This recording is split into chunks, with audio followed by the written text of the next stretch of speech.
and tomorrow I'm going to give you a surprise quiz. Surprise quiz, sir? Eh, ba't nyo sinabi hindi na naging surprise yan? I'm going to give you a surprise quiz tomorrow. Eh, ngayon lang, na-surprise ka na, di ba?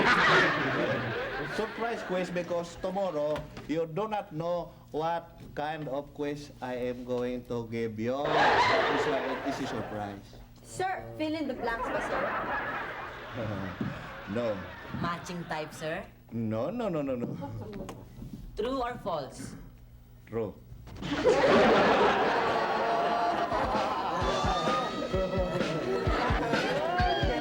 Ay nako, bukas sa World History meron tayong quiz. True or false? Kaya nga dapat tayo mag-aral eh. Pero tinatamad ako. Ewan ko ba, ang gulo-gulo kasi ng teacher natin eh.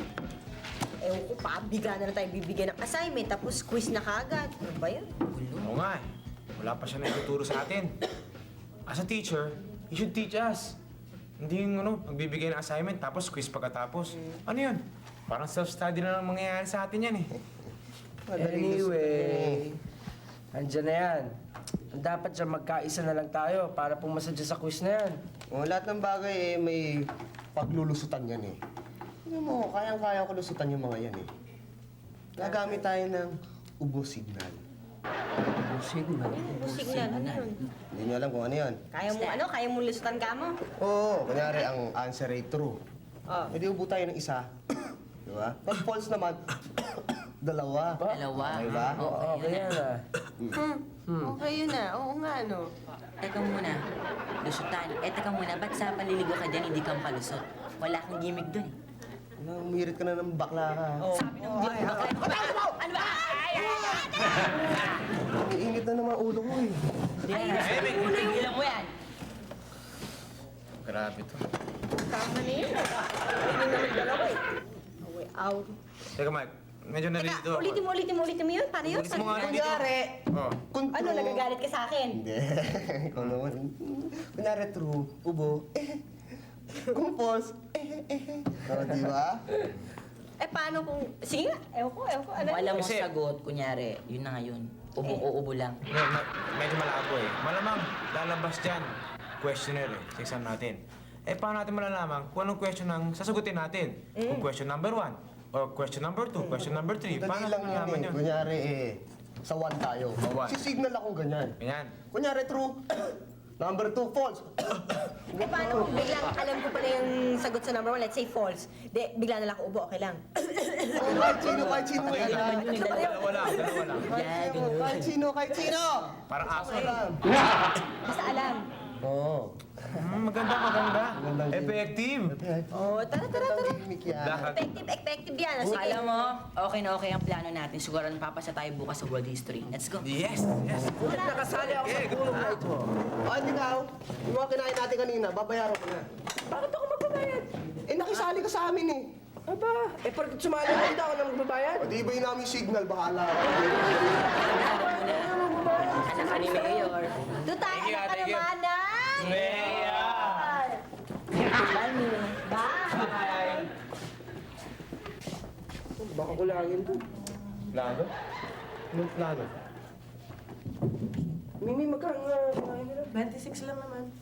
Boss Shiner, Abono pa ako nito. boss, ano yung plano sinasabi nila para makapasa dun sa quiz natin? Vincent, hindi ko pwedeng sabihin sa iyo yun. Hindi pwede. Dahil that is strictly confidential. Pambira naman to, para ka naman hindi kaibigan yan. Para kaunting bagay lang yun, maliit na bagay lang yun. Kung mga pinagsamahan natin, kinakalimutan mo na agad. Pambira to, sabihin mo sa akin. Huwag mong mamaliitin yung pinag-usapan namin kanina. Paano magiging maliit yan? Dahil doon sa pulong na yun, binayaran ko yung merienda nila. Ha? Hindi nga akong plano yun. Talagang matindi. At hindi pwedeng pumalpak. Kaya ikaw, huwag ka na magtatampo, ha? Baka magkagusot-gusot na naman yung mukha mo. Diyan ka na lang. Na, Vincent, it's my turn. O, saan ka naman galing? Sa clinic. Sa clinic daw. Ano, lulusot ka na naman sa trabaho mo dito. Aba, Vincent, kung ganyan ka lang ganyan pauuwiin na kita sa probinsya. Hindi naman eh, talaga nagpunta ako ron dahil masakit yung lalamunan ko. Nagpatingin ako sa doktor para akong uubuhin eh. Oo, Vincent, malamang nga uubuhin ka nga. Parusa ko sa'yo yan. Bakit? Akala mo, hindi ko alam ha? Pag nakatalikod ako, kuha ka ng soft drinks dito na malamig. Kaya parang sa'yo yan.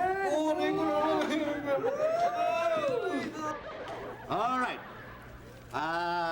Everybody has a question sheet already? Yes, sir. All right. Pass your papers. Bibigyan niyo lang, sir. Bibigyan niyo lang ng papel. Sinusubukan ko lang kung nakikinig kayo. Okay. Now, if you have all your papers ready, your question sheets are all ready, and your ball pens are all ready, and everybody is here already. All right. You begin to answer all your questions at the count of... Sir, Sir. Sir. Sir? Oh. sorry, late ko ako. Oh, napansin ko rin. Sir, Okay. May question sheet ka na? wala pa sir eh. Oh, ito. Excuse me. Okay. Now you begin to answer your question. Are you finished with your comments? No sir, I'm just kidding eh. You answer the questions true or false. Begin now. Yes, what's that? One, sir. Sumisignal lang ako sa mamaya may basketball kami. Play number lang yan. Play number. Ikaw hindi ka nagbabasketball ngayon, nag-i-examine ka. Bakit mag-play number ka? Sir, kasi ako yung taga number mamaya sa basketball namin. If you don't mind, magpa-practice lang ako ngayon. Mag-practice ka habang nag-i-examine ka? Pwede. Oo, sige, bahala ka sa buhay mo. Excuse me, sir. Sir, mukhang may sakit dito si Vincent. Upo na ko po eh. Baka mamaya mahawa ako sa rabies nito. Ganyan talaga itsura niyan. Hindi mo ka may sakit yan. Pero inuubo ka mo. Oh, sir, upo na ko po eh. Kailangan pauwiin niyo na ho to. Pauwiin. Oh, malalaho itong ubo nito. Sir, kaunti lang naman yung ubo ko. Kayang-kaya naman ang katawan ko sir eh. Vincent, hindi Kaya naman pala yung katawan niya eh. Bakit? hindi niya kaya. Oh, kita niyo. Kaya ko sir, okay na, okay na. Pauwiin natin. Teka muna, sandali. Kung pauwiin ko siya, inuubo, di lahat na nang umuubo, pauwiin ko na rin. Sir. Okay na si Vincent. Vincent, okay ka. Okay na lang. Okay na, Vincent. Okay na si Vincent. Sigurado ka? Oo, sir. Okay ka na, Vincent.